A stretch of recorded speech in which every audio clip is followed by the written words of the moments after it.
What's up, A to Z Sports here live on a Wednesday. We're going to have a very interesting show today because we had originally planned to talk about Easton's 7-round mock draft that includes a trading away of Will Levis and what the type of back for Will Levis, the type of player they get back in a trade with Will Levis in the mock draft. And so we will do that. But man, Cam Ward goes on Fortnite streaming last night and let's blows go up all the plans. Because Cam Ward is out there saying ridiculous things about one Titans player, and that is Treylon Burks. Is Cam Ward the latest human being to be bamboozled by the idea of Treylon Burks? Oh, come That's on. what we're talking about today here on the show. But, I mean, we'll play it. We'll play the stream. We'll talk about it briefly. But we're going to spend the bulk of our time talking about Easton's actual mock draft because we are Will Levis, Marcus Mariota days away from Matt Hasselbeck days away from the NFL draft. Is there anybody else that wore the number 8? Brett Kern, briefly, I believe. You know you're asking the wrong guy. I know I'm asking the wrong guy. You probably didn't even know Matt Hasselbeck wore the number 8. Yeah, you named all those guys. I'm like, how many days? What are you going to say a number? All right. So we're going to have a good show here. Nick Ewing asking, how about Zach Edey last night? 14.7 boards, 17 boards. Like, again, that's 17 boards. Wow. That's like asking Easton what jersey number Matt Hasselbeck. I don't give a damn about the NBA or Zach Edey or the Memphis Grizzlies. This I did watch some of because it was rather sad. Jaw got hurt, et cetera, et cetera. Yeah. I do get the ESPN updates for the Grizzlies, but I'm not, it was the first Grizzlies game I watched more than 5 minutes of all year. So we're back, baby. And it might be about to be over immediately. So yeah, they might have thrown a grenade on that season if Joss really hurt like that. So, all right, let's dive into this. Easton, you have a 7-round mock draft. We will talk about the Will Levis trade that you did mock within this mock draft. It is a Wednesday, which means that we take our first shot at sports trivia for the day. And Cam Ward loves Treylon Burks. So, Easton, let's get this thing off and rolling here on a Wednesday morning. Yeah, what's up? What's up to everybody in the chat this morning? Happy Wednesday to you all. First impromptu question of the day that I didn't run by Austin, but he can't stop me now. This is the longest my beard has ever been. What does the chat think? Do we like this length? Is it too long? Is it time to shave? It's time to ask the chat. I already asked my wife, and her input matters to me just as much as you all's does because I am a whore for your attention. So let me know what you think about the beard length, and we will get started today. Once you do that, and while you're in the comments, right there next to the comments is that like button. Hit like on Facebook, hit like on YouTube. It's the easiest way for you to help us out here on a Wednesday morning. Got some very exciting stuff. Some Fortnite stream analysis on a Wednesday morning. What else could you ask for here on the A to Z morning show? And then I got a 7-round mock, which I just know you're going to love. It's going to be a good show, but we can't get to any of it until you hit that like button. You make sure you're subscribed on YouTube. Hello, if you're not subscribed, to get with the program, and then jump in the comments. Let me know about this beard length. What do we think? Yeah, same. Me too. You know what? Yeah, we need grades on both beards. All right, now, Austin, we can start the show. All right, let's get it going officially. Welcome to A to Z Sports here live on this Wednesday morning. I'm Austin Stanley. He is Easton Freeze, one of our Titan reporters for A to Z Sports.com. We're Nashville's on-demand sports talk network, going live weekday mornings at 8 Central Time on Facebook, YouTube, and Twitch.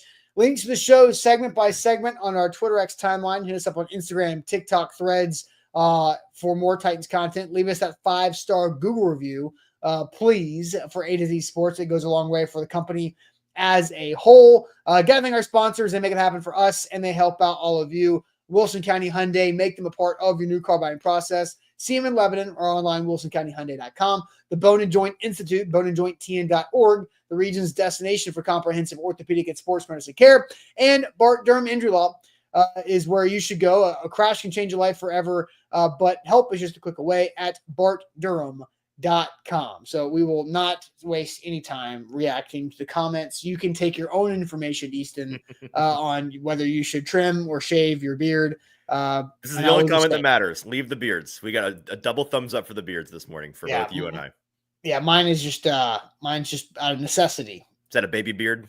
Yes, absolutely. Yeah. That's exactly what it happens. Hey, 6 weeks today. How about that? Hey, all right, so let's just jump into it. Let's just rip the Band-Aid off and just do the first. I feel very strongly about this comment. This is the first time we've got a Fortnite topic on A to Z Sports. Gotta be, right? I think.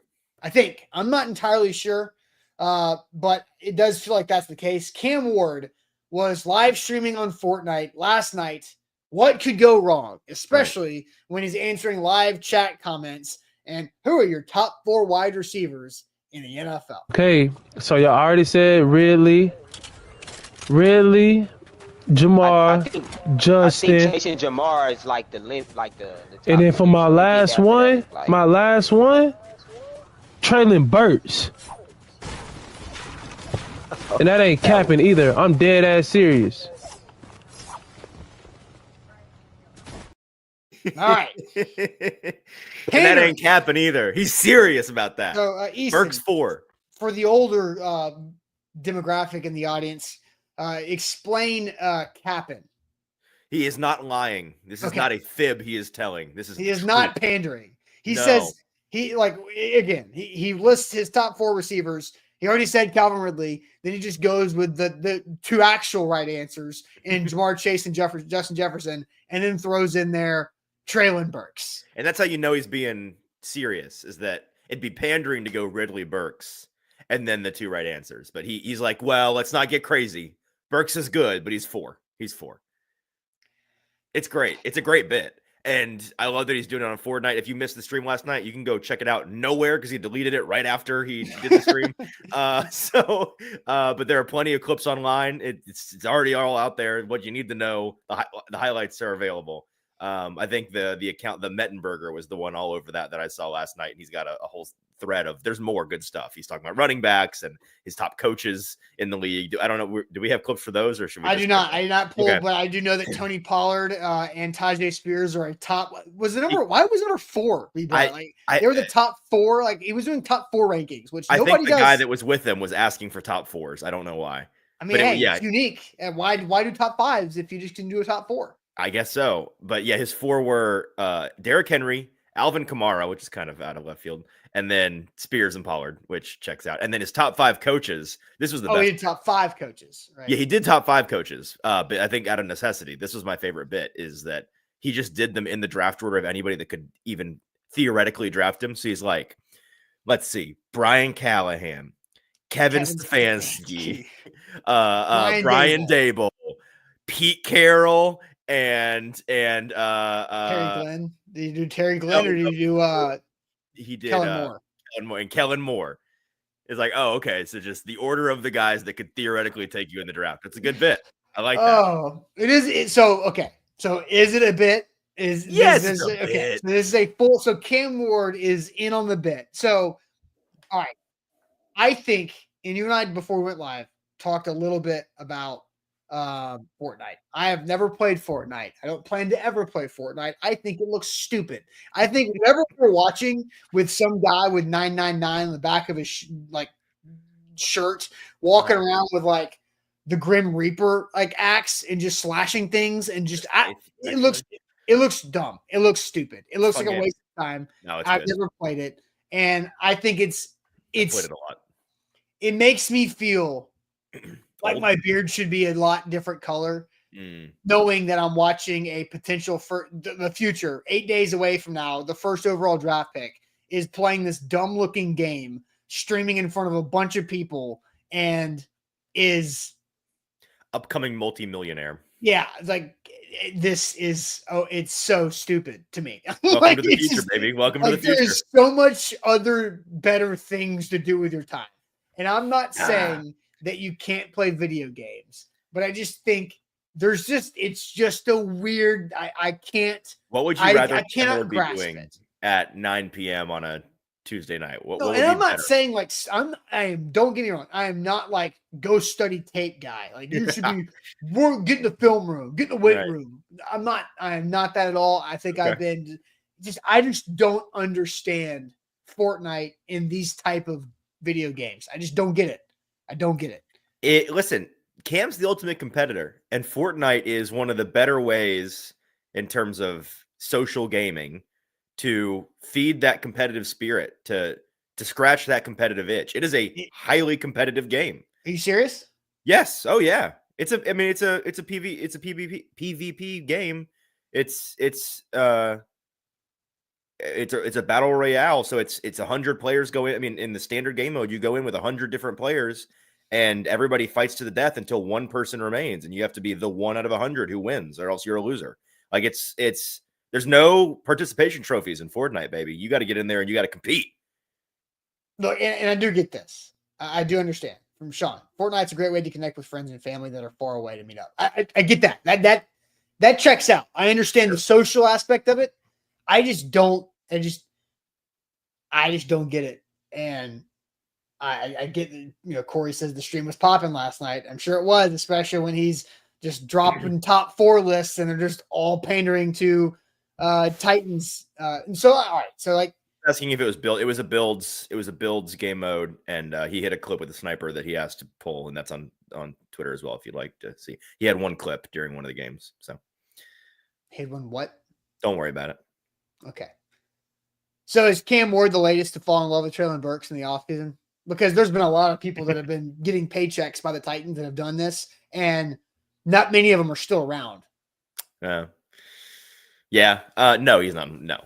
I mean, I do find it funny that I guess he's just been watching last year's Titans games, because like there are other receivers on the team that are, in my mind, higher on the depth chart than Treylon Burks right now. And also Treylon Burks, like, he's recovering from an ACL, right? So his timeline is still TBD.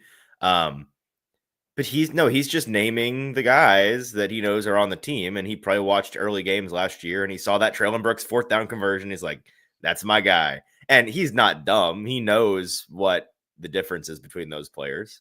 But frankly, I'm sure he would have loved to have named a slightly more serious 4th answer when he was trying to make half of his list Titans. But the Titans' current quarterback or wide receiver room kind of ties his hands. He doesn't have any options. He'd love to name some guy that is Bryce Oliver. Yes, like there was no not hilarious 4th answer.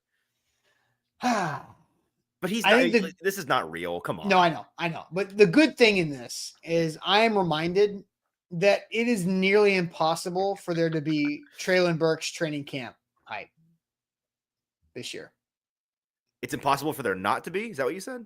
No, it's impossible for there to be Treylon Burks training camp hype. Yeah, no. We're not doing it again. No one's because he's not going to be ready for the beginning of training camp. So right. There is the opportunity. I don't think it would have mattered.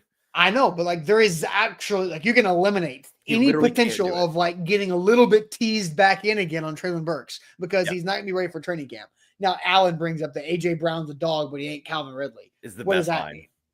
That's what he said. That's one of the things that he said on the stream. I know that's what he said. I saw. Oh, okay.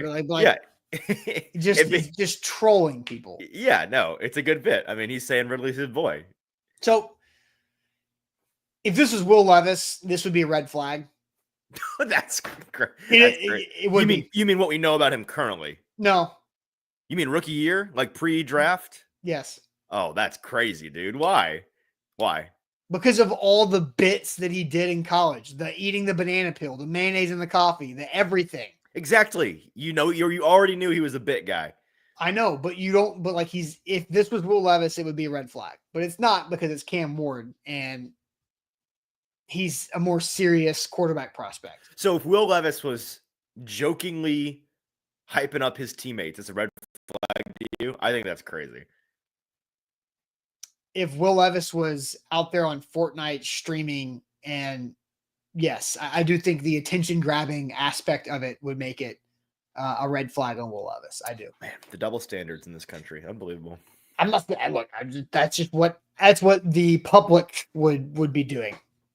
And it would be wrong, Austin. Okay. Hey, there you go. All right. Well, let's go with something that's right. And that is the fact that Cam Ward is going to be the number 1 overall draft pick. And he is the number 1 overall draft pick to the Titans in Easton's latest mock draft on A2ZSports.com. Easton, we all know that for weeks, a month, I don't know how long exactly, that we've had Cam Ward written in Sharpie on the 1.1 draft pick card to the Titans, not trading out of it. But Cam Ward's a pick. We all knew that. So now I will let you take us to where the draft starts for the Titans, which is now 35 overall. And you do have a Will Levis trade within this mock draft that you did at A2ZSports.com. but that does not involve the 35th overall pick. We'll get to the Will Levis trade here momentarily. But where did you go with the Titans' 35th pick overall in this latest version of your mocks? Yeah, so I was tempted when I wrote this to just not even put anything in the Cam Ward section because I'm like, I don't know, what do I write here? Yeah, why am I wasting word count? I said, surprise, they drafted Cam Ward, and that was the shortest thing I ever wrote. The second pick, I have them sticking at pick 35, stick and pick, and they go edge for Landon Jackson out of Arkansas, a player that I think is rightfully getting a little bit more buzz here at the end of the process. On the consensus board, he's been hovering all draft cycle in the 40s and 50s, but I think he's one of the players that is liable to go higher than the media and the public may expect him to. I think that he, in that group of the, early to mid day two guys, of which there are like, 10, we have the guys that we think are going in the first round. There's like 5 of them, right? It's Carter. It's both of the Georgia boys. It's potentially James Pierce. It's Mike Green out of Marshall. And then you got Donovan Azaraku, who's also a maybe. And so that's like 6 guys. And then maybe A&M. Oh, excuse me. Yeah, not maybe. Shamar Stewart. Yeah, totally. Yeah, Shamar Stewart, not Nick I forgot about him because I don't like him. Stewart, yes. Scorton, no, in the first round. Correct. Scorton may be one of the ones that falls even. I mean, he may be a 3rd round pick. He's a total flavor guy. It's going to depend on what teams like him and which don't. But after those guys, you've got a laundry list of edge players that are all going to go from pick, 33 to pick 60. And I was talking on a video that I did earlier this week, yesterday, went on the A to Z Sports YouTube channel. So after you finish watching our stream, go back and watch that. Did a Titans War Room with Zach Lyons, Sonny Keeley, and JT Runke. And we were talking about the edge players on day 2. And of this group, it's weird how good the depth is, because are these guys going to be all stars? No. But are they all going to be like starting caliber, good, useful edge players? I kind of think they are. Like, I've been trying really hard to find guys that I dislike in this group. And outside of Jack Sawyer, who doesn't even really, he's not really in this group. That's a total media nonsense. Like, on NFL boards, the actual teams, he's not in this group. I can just go ahead and tell you that. It's not happening. So if we take him out, it's Ezaraku maybe in the second, Nick Scorton, Landon Jackson, who I had the Titans drafting, JTT out of Ohio State, Princely Umanmielen from Ole Miss. We've talked about it a ton. Braden Swinson out of LSU, Femi Oladejo out of UCLA, who's a player that's going to go a lot higher than I think a lot of folks think. He's somebody that I've heard from NFL teams. Jordan Birch out of Oregon, Josiah Stewart out of Michigan. That group of like 8 guys, even into Kyle Kennard from South Carolina, Jared Ivey, the other Ole Miss guy, David Walker, Central Arkansas guy that no one's ever watched, but he's a really good twitched up athletic player. They're all, I can't find flaws with them, Austin. Like, they're all going to go highly and for good reason. And here's what I think. And we talked about Landon Jackson when we were kind of doing the yay or nay at 35 overall last week. And where did you have Landon Jackson? Wasn't he kind of lower on your yay or nay list of the group? I felt he was kind of middle of the road for me. And I actually watched a film piece that Stoney Keeley did, who's one of the better film people in the entire city. So I recommend you guys check his stuff out if you want to dive into these prospects. And he kind of sold me on Landon. Landon's one of those guys that I think his greatest crime is that he doesn't have an elite thing you can hang your hat on. And that can kind of fool us on the surface, where it's like, well, what is the defining characteristic of this guy? And they are just kind of an all-around player, because when you really dive into his tape and his analytical profile, it's true that he doesn't really do anything bad.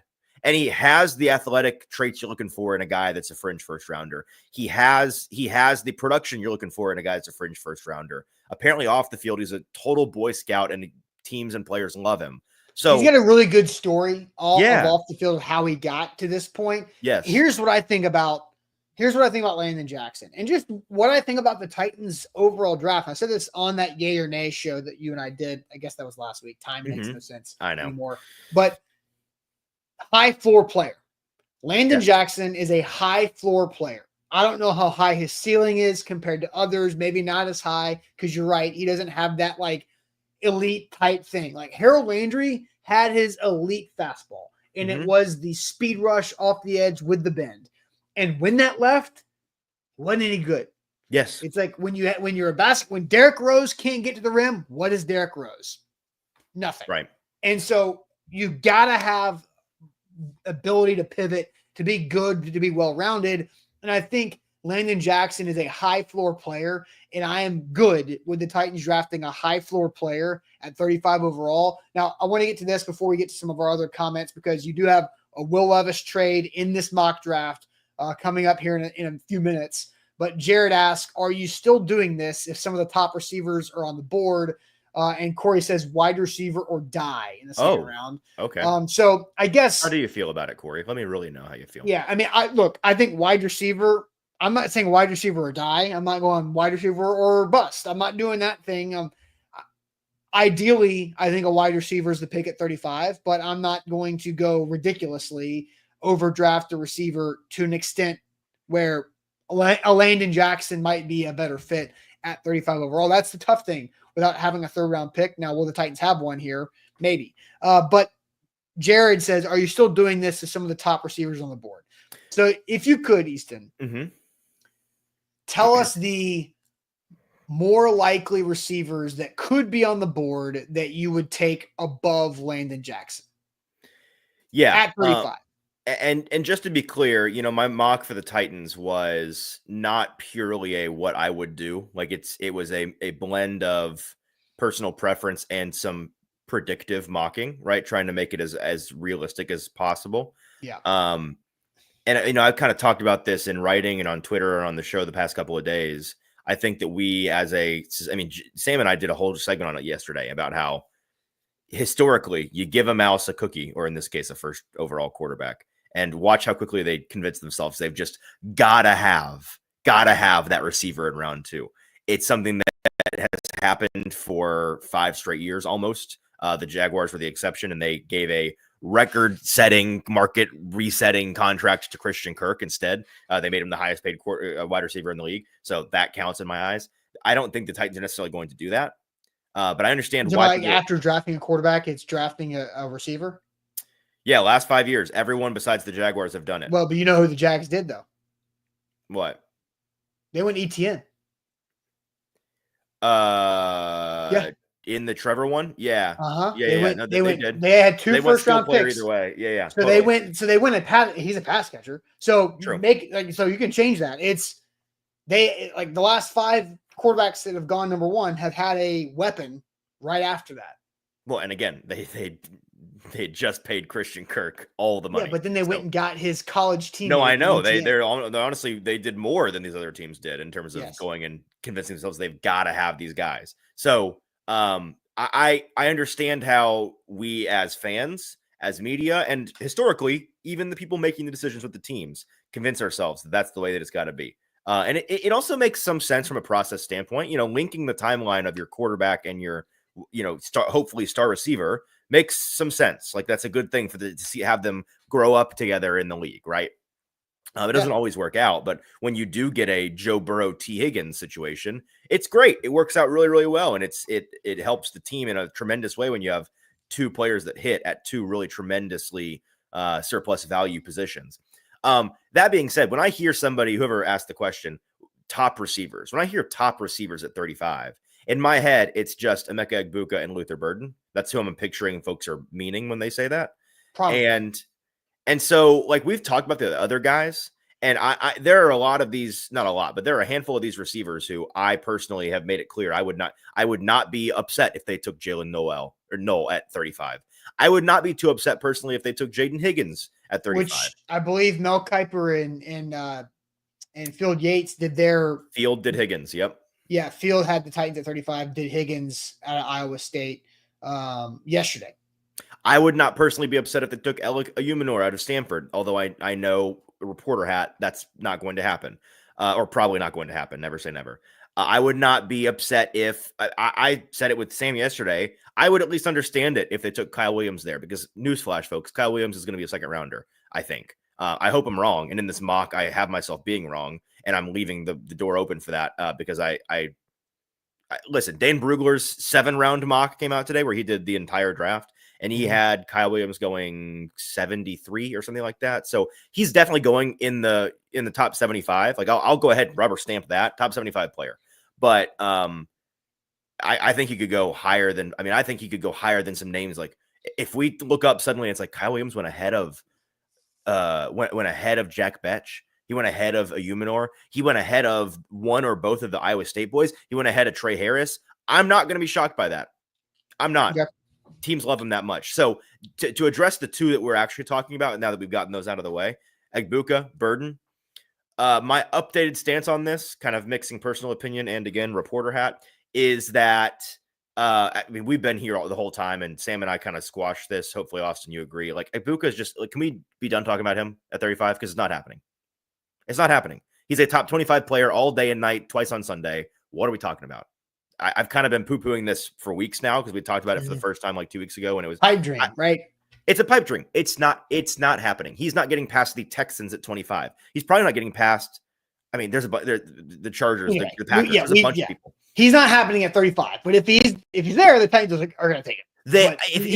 If he's there at 30, he's maybe one of the only, if not the only player. I mean, unless you see like suddenly somehow a Tet McMillan drop or a Matthew Golden drop, that's again probably also not going to happen. He's one of the only guys that I think could maybe make this front office, which is super anti-trade up in this draft and super pro trade back in this draft, pro more picks. He's one of the only guys that can make them.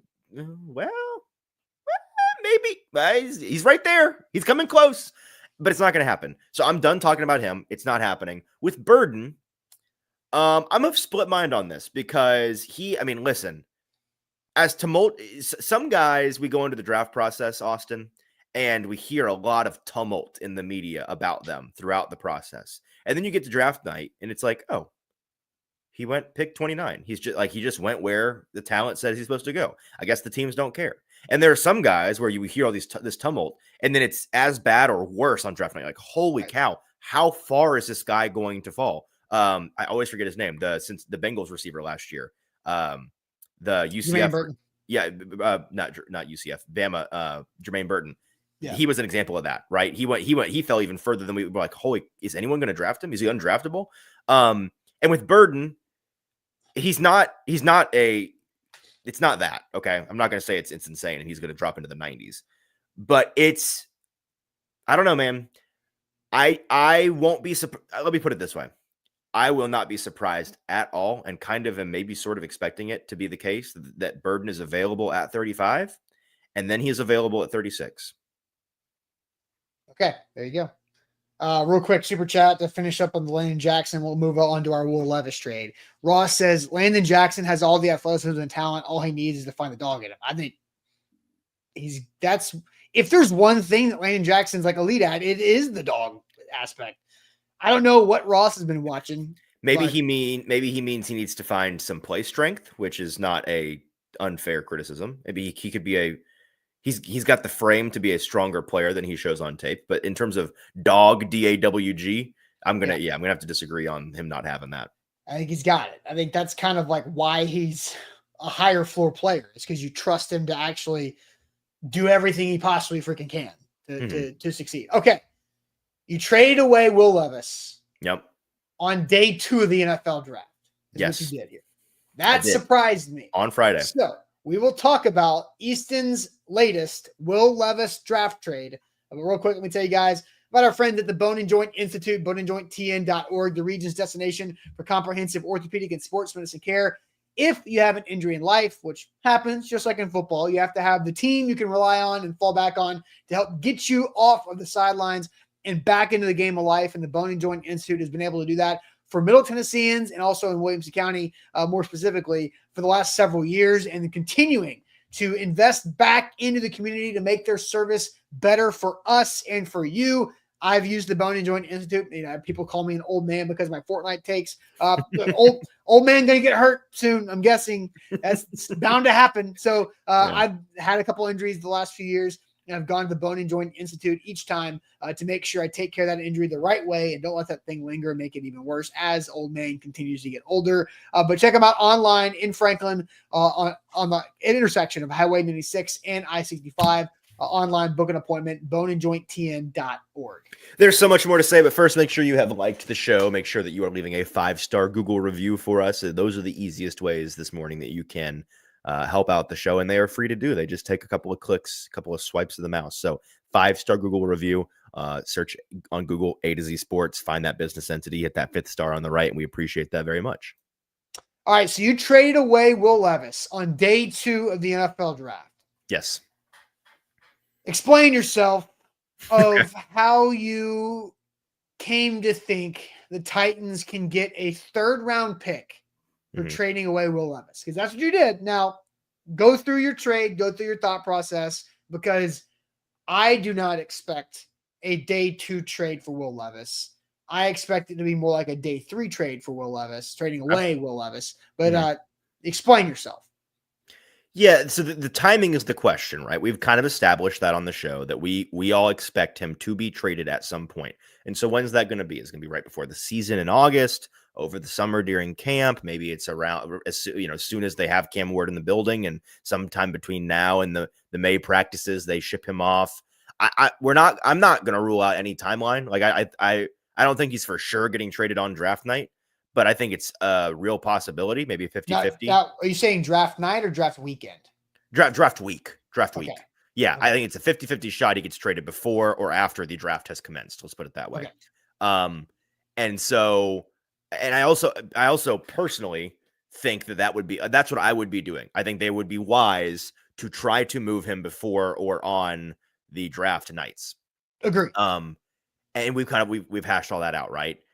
And the reasoning for this is that I think the basic pitch is that every team considering the depth of this quarterback class is going to be asking themselves in that 2nd, 3rd, 4th round range the same question. Does using this 3rd or 4th round pick that we're currently staring down the barrel of on a Tyler Shuck or Quinn Ewers or Will Howard or whoever it is, Riley Leonard, does that make more sense for us than utilizing that pick to acquire somebody that's already in the league like Levis and still having a pick to use, right? Because in this trade, it is a pick swap.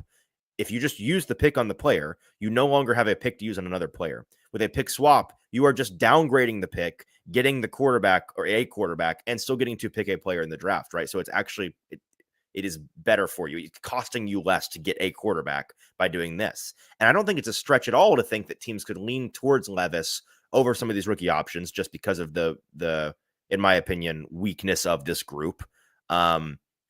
Coaches, front offices, they're notorious for their I can fix him mentality. We know this. They tend to let their pre-draft evaluation of guys stick in their minds, right? That's how we've seen former 1st round pick Kenny Pickett, that 1st round stickiness, that stink that stays with you no matter how bad you are. Teams see you as a former 1st rounder and they're willing to take swings on you. And we've seen him moved for a 3rd, 4th round pick swap, and then including a pair of 7ths. That was the first trade to the Eagles, and the Eagles traded him away this past March to the Browns for a 5th plus a player. So I think Will Levis is right in that range in terms of pre-draft evaluations for teams. He was a fringe late 1st round grade for a lot of teams like Pickett was. So I think that's a pretty decent marker for what you could get for him. And so in my trade, I have him, and I actually have a whole article about the different teams he could go to on A to Z Sports. So if you disagree with, there's no way this team's going to, there's a bunch. So whoever it may be, I chose the Buccaneers.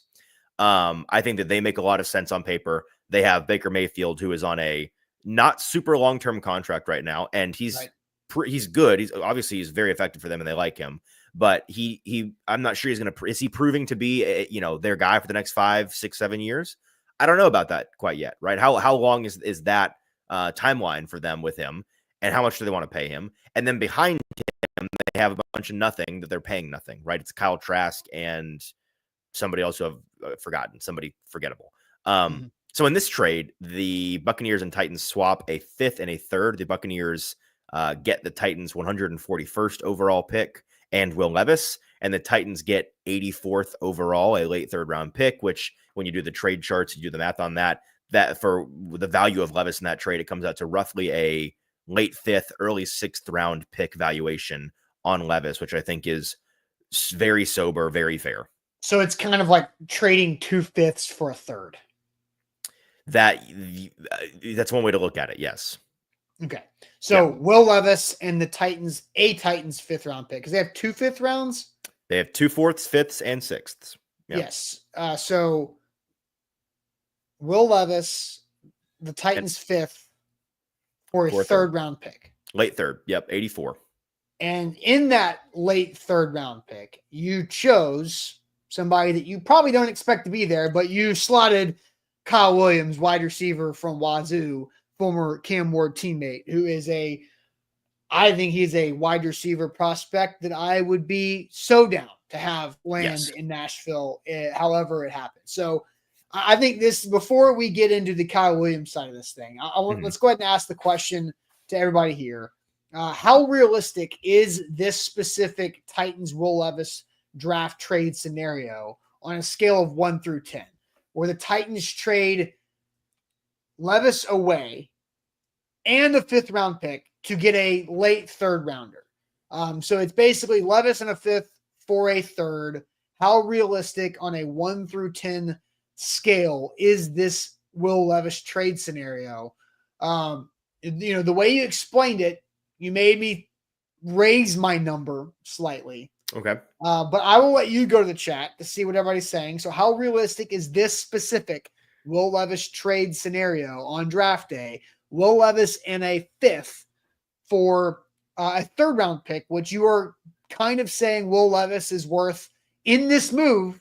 The value of Will Levis is another 5th. So 2 5ths, 1 5th just happens to be Levis for a 3rd round pick. What are you seeing on a 1 through 10 scale, with 10 being likely realistic, 1 being Easton, you're a crazy person. Get out of the lab. You're doing everything wrong. Well, Tall Texan, ever the vicious hater that he is, said, I believe Easton has had a child. Is he or she responsible for this mock? That would make sense. And adult mockiness makes 0 sense. So we know how he feels about that. Jonathan says 3. Curtis says 8. Kaz says 7. So a couple of folks actually understand the logic here. Oh, Tall Texan swings back around for a second swipe at a -0, which is not an integer. You should know better. I mean, talk about a child. Did they not teach you the negative? Does Tall Texan know what an integer is? Surely not. Rookie 18 says a 10, so all over it. Just giving Tall Texan a hard time. We appreciate you, Tall Texan. Jackson Davis says a 1. IR Hoshi says a 4.2. Titans Kyle 6.9. Nice. Richie says a 1. So people, I mean, all over the place. It seems 50-50, folks. All right. Josh, real quick, to kind of pause you, keep your spot there. Josh says his value is at 6th round at best. I think that's Malachi crazy. Says 4. I think it would have been a 4th round instead of a 5th round. So let's just say if you combine Malachi and Josh's comments, let's say the Titans give up one of their 2 4th round pick, not 103. I was going to say this. Yep. Yeah, but maybe their 2nd 4th round pick to go up to the 3rd round with Will Levis. And when I wrote this mock, I originally was toying with, because the Titans have 144. They also have 120, which is a 4th round pick, right? They also have 103, which is a 4th round pick. Yeah. And I was toying with which pick to give. And I was doing the math on the trade charts. And I was very strongly tempted to just make it their 2nd or 4th round pick, the 120, because I knew that there would be pushback for this. And folks would say, well, if Kenny Pickett only got a 4th into a 3rd, never mind the 2 7th that trade also yielded, which are worth something to these teams, then the Will Levis surely isn't getting better than that. And to me, I don't care. I don't think it matters. The reason why I went with the 5th, 144, is just kind of to be true to what I think the valuation is of Levis, and to be right as middle of the road as I can in what I think because I think Levis is worth somewhere from a late 4th to an early 6th round grade. And there's a chance they just trade him straight up for a pick, right? So I think if they traded him straight up for a pick, it would be somewhere in that range. And so I went with a mid to late 5th round pick grade for him. I think that's fair. I do. And when you look at the history of recent trades for quarterbacks, which I have an article on every single one dating back to when Green Bay sent Aaron Rodgers to the Jets for a gajillion picks. There have been like 14 quarterback trades since then. Go player by player. Will Levis for a mid to late round 5th pick is 1,000%, maybe even a little bit too conservative, fair for what his value is. It is. Well, and we're talking about the Titans have 120 and then 141. And so you're talking about a difference of 21 slots from mid 4th to early 5th, because the 120, I don't care. 141 pick that you're giving is the 3rd pick in the 5th round. Yeah. So it's the Titans' original pick, where the 4th round pick at 120, that is the Seattle Seahawks pick for the linebacker trade earlier for Ernest Jones in season. Right. So, that's still leaving the Titans with the Chiefs' 5th round pick at 167 from the D-Hop trade. Mm-hmm. So, all right. So how realistic do you think your trade is on a 1 through 10 scale? Yeah, I think it's I think it's a 7 or an 8. I think it's perfectly within the realm of possibility. Again, the reason why I won't say it's a 10 is because the thing that I can't possibly know is which teams, if any, are looking for a quarterback and what they have to give, right? Because it also matters what the teams have to give. Some of these teams that I have on that, I did an article where it's like 13 teams that could trade for Levis. Some of them have a really high 3rd round pick, and it's like, well, they're not going to give up 65 overall. Right. For Levis. Some of them have a really late 3rd round pick. It's like, well, it's pick 98. The Titans have 102 or 103. 103. Like, okay. Do they really want to make that jump? Is that worth it to them to trade Levis and a pick for that pick? I don't know. Maybe. And then some of them don't have a 3rd round pick at all. And it's like, well, so it all depends on who wants him, who's interested in a quarterback period, and when they're picking. And also, I think it's how the board goes, which you kind of brought up too. Like, so I do not expect Will Levis to be traded until day 3, Saturday of the NFL draft. So just for a pick. Yeah. For a 5th kind of because thing. I think unless more quarterbacks go in the 1st round and more quarterbacks go in the 2nd round and early 3rd, then we expect, like, that is what has to happen. But Austin, don't you think they are? I mean, I'd see who's going to the combine. This is not who's going. I know this is not the topic for today, but there is a reason why both Jackson Dart and Jalen Milroe are one of the handful of attendees of the NFL draft in person. And maybe we can get to that later in the week or early next week of the draft. But there's a reason for that. If 4 quarterbacks are off the board by pick 40, suddenly this kind of thing. And then it's like, I think, because are the Bucks gonna draft a quarterback anyway? I don't know. Maybe. I don't know. And if the Bucks are sitting there 84 overall, which, by the way, Malik Willis was the 86th pick, and John Robinson called that a lottery ticket. Mm-hmm. If you hit it, awesome. If you don't, who cares? It's a scratch off, right? So 84, 86 is pretty similar right there. Yep. If the Bucks are sitting there at 84 and they've got Will Howard and Kyle McCord on their quarterback board left, and they're like, we would rather have Will Levis and gain a 5th round pick or a 4th round pick for this, then I can see that maybe being the case. I see it more because I don't expect there to be that many quarterbacks. There have to be like 6 or 7 quarterbacks drafted in the top 80 picks for the Bucks to be in that situation, in my opinion, if they're interested in a quarterback. Oh, interesting. Yeah, you lost me there at the very end because, again, I think once you get to quarterback 5, 6, 7 in this class, if I'm just doing a straight pros and cons chart of would I rather spend this 4th round pick on Riley Leonard or turn the 4th into a 6th or whatever it would be to get Riley Leonard, sure. I'm not Riley Leonard, yeah. But okay. Is it Will Howard? Like who? I don't. Who's going to be quarterback 5 through 7? Because the top 5 are going to be Ward, Sanders, Milroe, Dart, Shuck. Then who's 6 and 7? It's Quinn Ewers. It's you're looking at Ewers, Howard, Syracuse, McCord, and Leonard. Like that's the range. In all of those guys, I think teams look at those guys and they're like, "Ooh, would kind of rather just have Levis if we need a guy." So my answer is for the specific trade that you did of Will Levis for a 3rd rounder, and the Titans give up Levis and a 5th round pick. I give it a 4.5.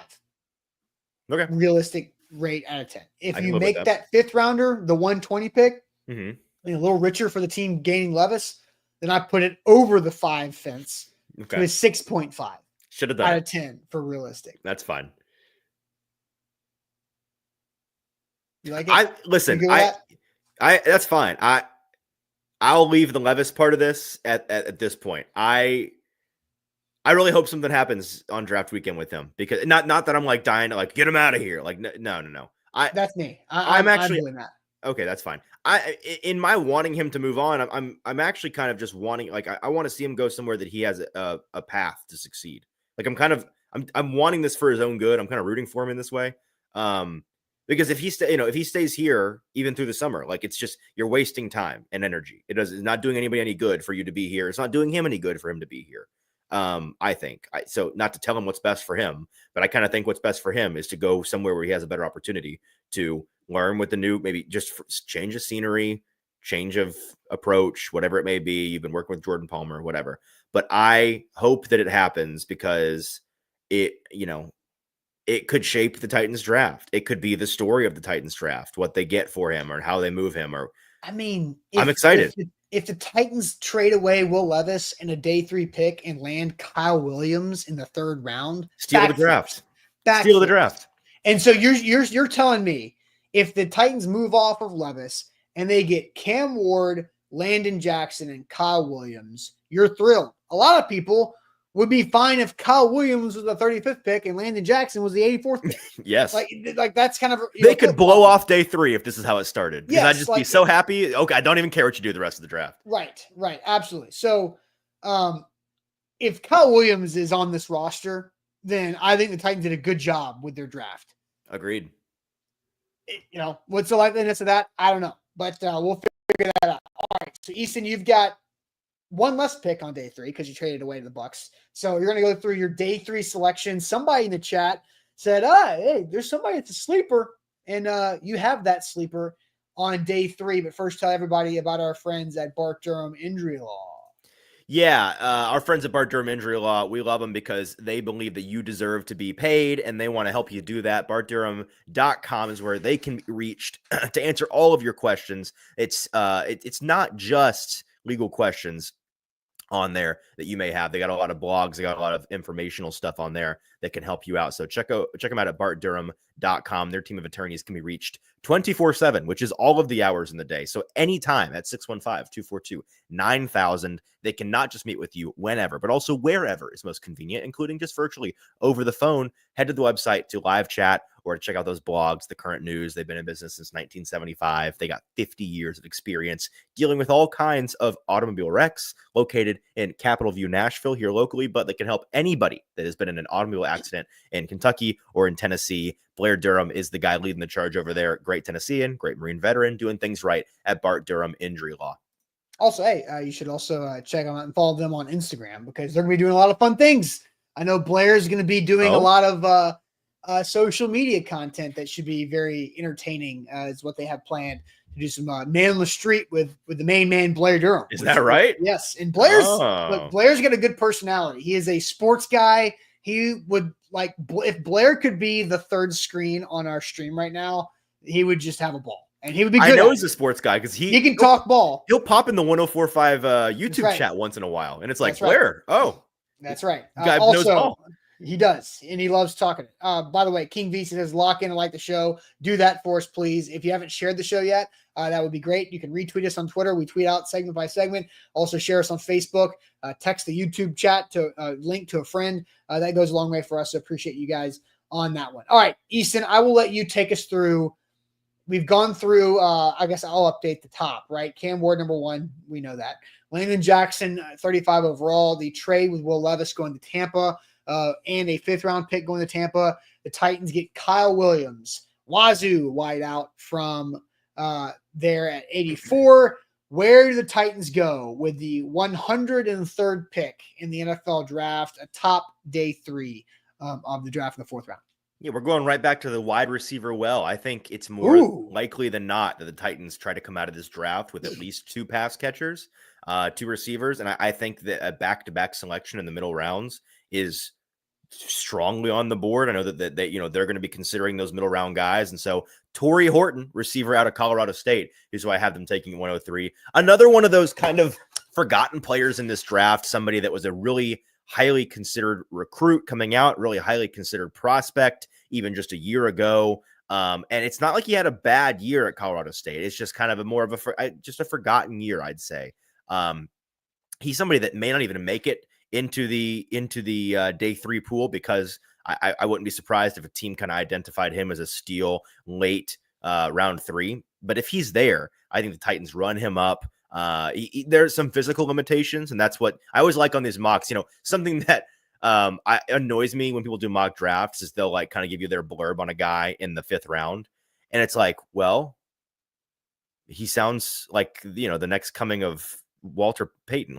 This guy sounds great. These are all great things. What's wrong with him? Why is he available in the 5th round? So I try to be fair and explain, like, why is this guy here in the first place? Because there's got to be something wrong with him on day 3. Pretty much day 3, everybody is on a spectrum. It's either a guy that is a freaky twitched up athlete who just doesn't know how to play football, minor concern. We'll teach him how to do that at the NFL level, or he is a high effort, high production college guy, but he's just not really an NFL athlete, or there's some things about him physically where it's like, not sure that's going to translate, but boy, did he produce in college. You know what I also think is super overlooked? What? Demand.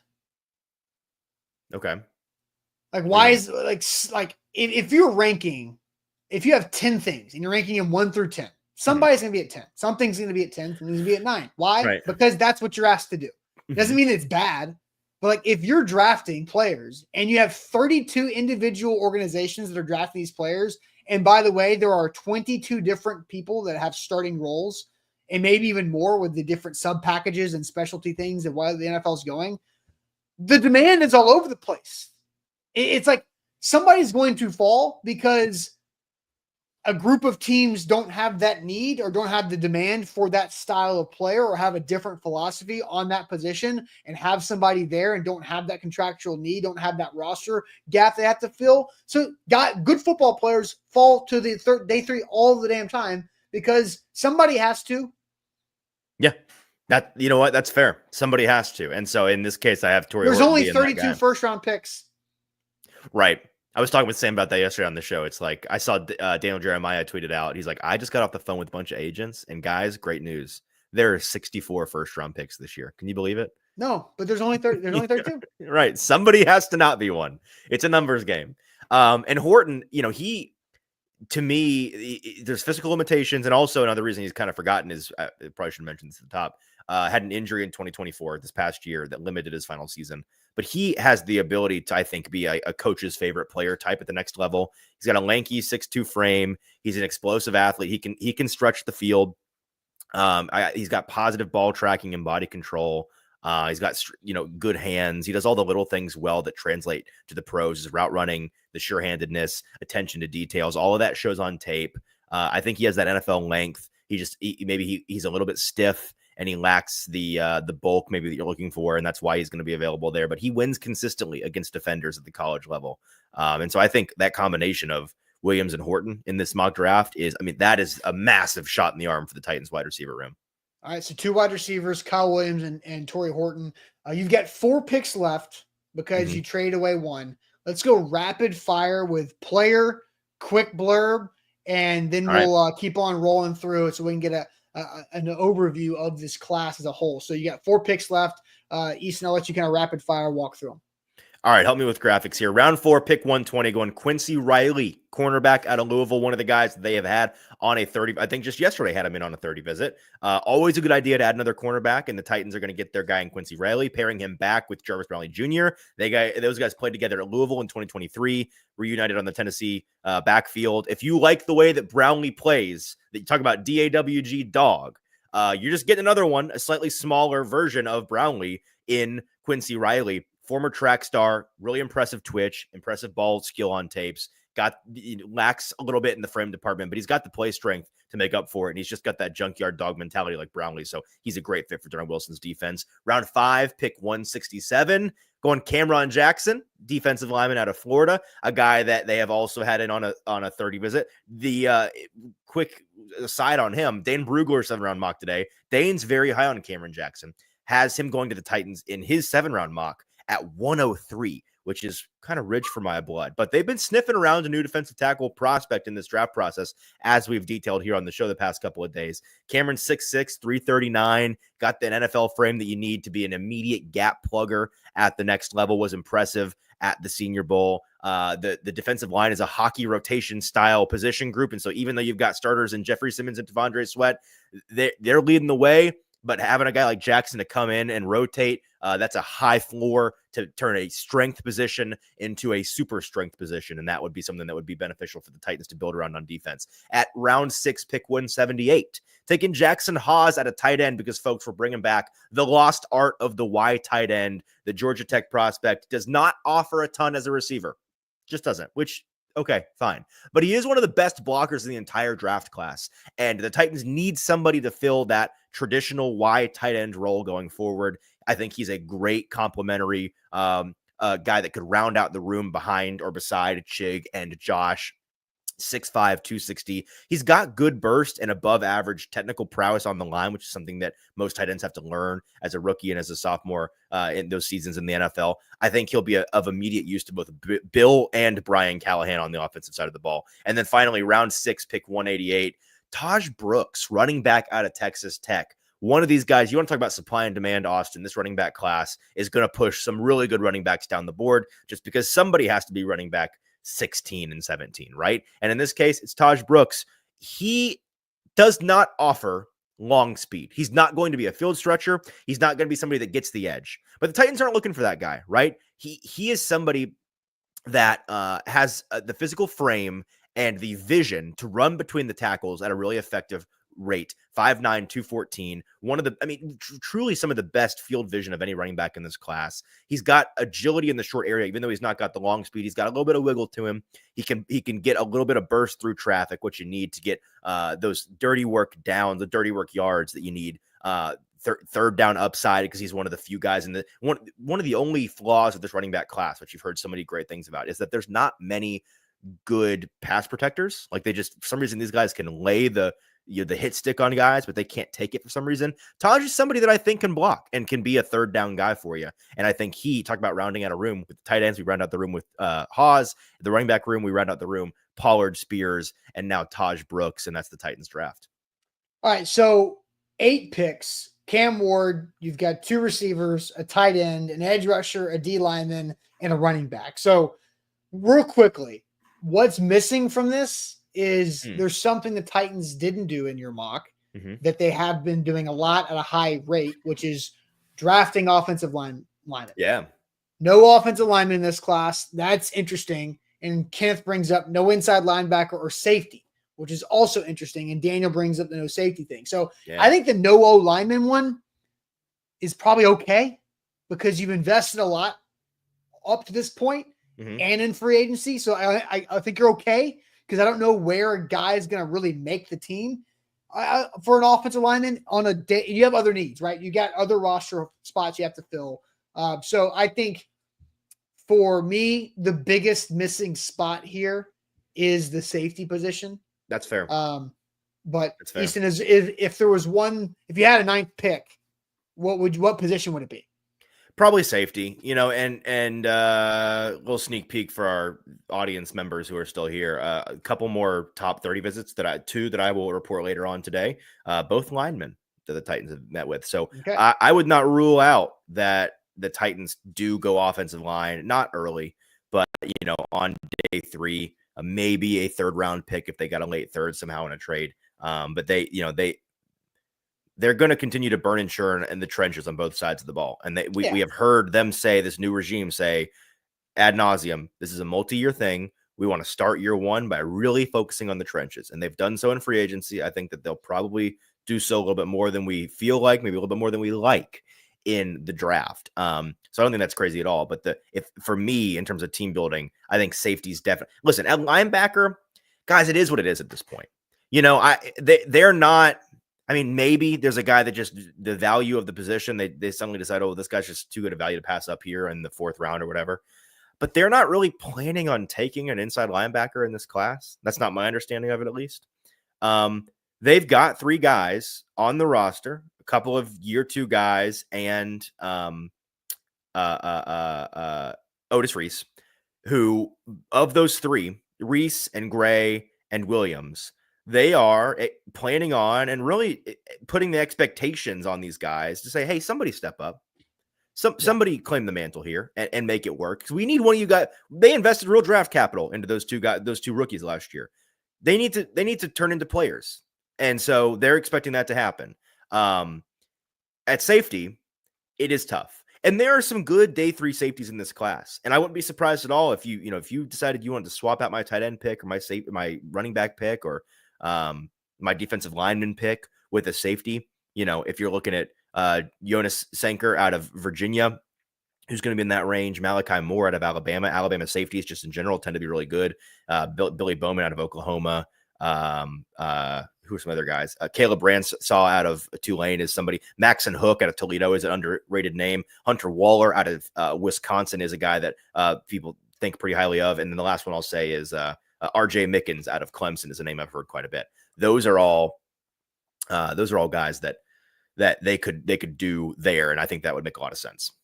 All right. Well, that's Easton's mock. It's on AtoZSports.com, and more coverage to come for the draft for just over a week away.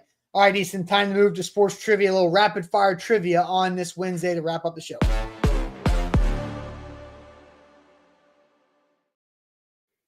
Wilson County Hyundai, make them a part of your new car buying process. Go see them in Lebanon online at wilsoncountyhyundai.com. Easton, are you ready for trivia?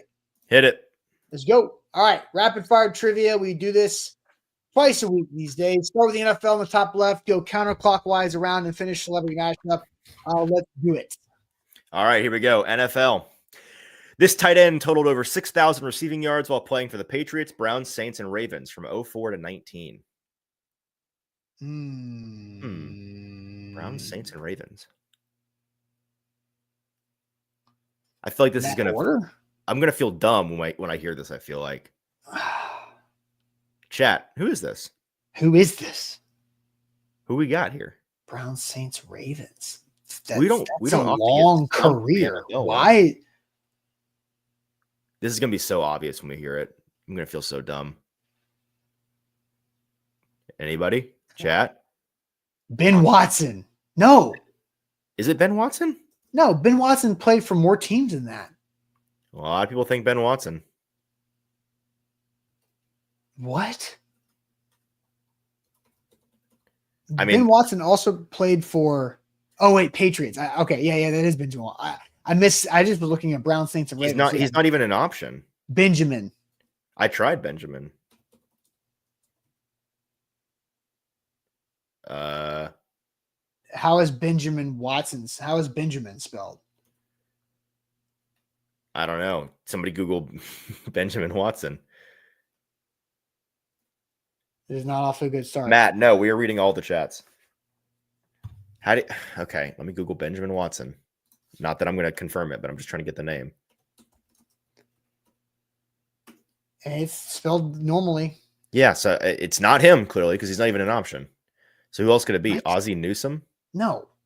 Ozzie Newsome's the GM of the Algia? Ben Watson? What'd you say? Ben Watson, right? I tried Ben Watson. Oh, there he is now. Right there. What the hell? All right. I didn't see him earlier. Born in 1864, known for promoting alternative crops to cotton like peanuts, sweet potatoes, and agricultural scientist invented blah, blah, blah. This is George Washington Carver. Yes. Peanut Man. Megan Mullally earned 8 Emmy nominations and 2 wins for her supporting role in this NBC sitcom that originally ran from 98 to 06 and had a reboot from 17 to 20. NBC sitcom. Megan Mullally. What NBC sitcom was rebooted? Will and Grace? Maybe. Yeah, that sounds right. Yeah, it is. Yeah, Will and Grace.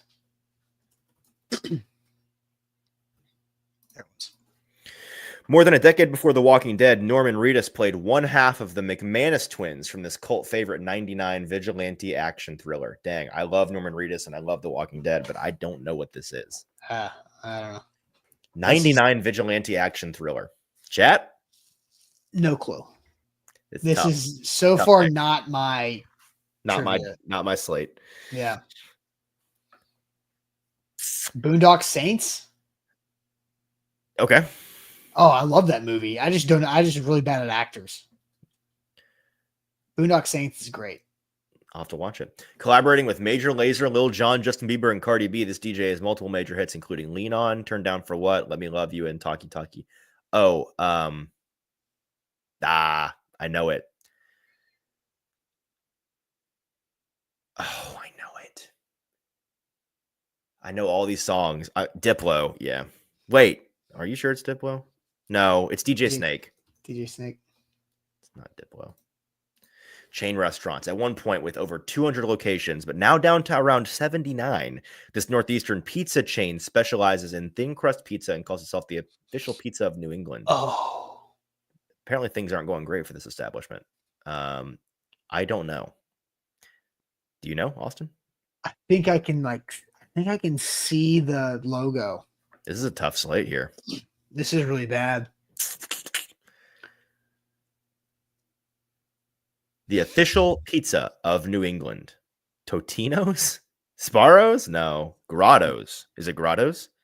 That's not what I had. In Pizzeria my mind. Uno? Sbarro would be an interesting one, but it's not the England. Maybe it is Sbarro. They don't do the thin crust thing, do they? There's also way more than 79 Sparrows in the world.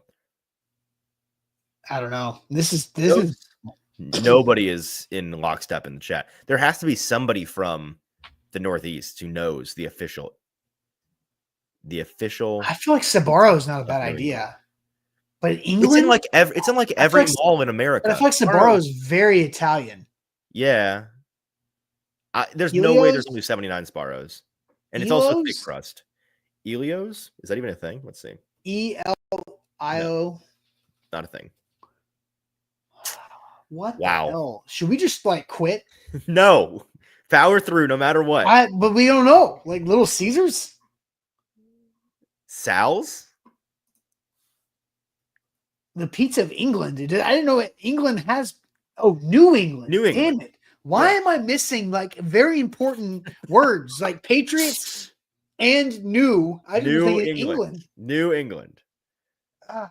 All right, we're gonna come back. We're gonna come back to this. I was talking about a time. We're breaking the rules. Cody Hodgson, Tyler Ennis, and Drew Stafford were point leaders on this Eastern Conference team that had the worst record in the NHL from 13 to 14. I don't know. Hockey folks? Yeah. Hockey folks. I'm mad right now. I'm getting frustrated at this. Anybody in hockey know? Sabres. Yeah, that sounds right. They've been bad for a long time. Nice. Al Leader has 7 straight double-digit wins as a starting pitcher for this National League team from 98 to 2004. Folks, somebody has to know baseball from around. Red Sox? Is it? How do you confident about that? Maybe not Marlins. People say Marlins. All right. Sure. If I could type. There we go. Oh, no. Oh, okay. Well, that is that Tina Fey in the middle? Yes, and the outside is what's his name? We all know who he is. Will Arnett. Will Arnett, yes. All right, pizza. We're back to pizza, folks. Pizza. Sal's. All right. Not an option. Take out the apostrophe. Not an option. Sal. I'm so mad at this dumb pizza thing. What if I just kind of search Uno Pizzeria? CC's? Bro, there's more than 79 CC's. Uno? Somebody said Uno earlier. Uno Pizzeria, or we're trying it. Yeah, try it. Oh, we missed it. Okay. Well, and I forgot to even double dip. Okay. That's fine. I'm tired of this. MLB was the Mets. And the pizza was Papagino's. Okay. Yeah, who cares? Sure. Whatever. Dumb. Mad at trivia today.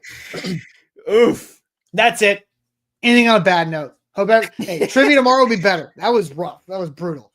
Make sure that you check out all of our draft content. Easton did drop that Titans Media War Room mock draft roundtable conversation yesterday on YouTube and Facebook. We'll catch you guys later on at Buck Rising Live tonight on primetime. Sam and I will have the morning show tomorrow, and we'll see you guys then. Appreciate it as always.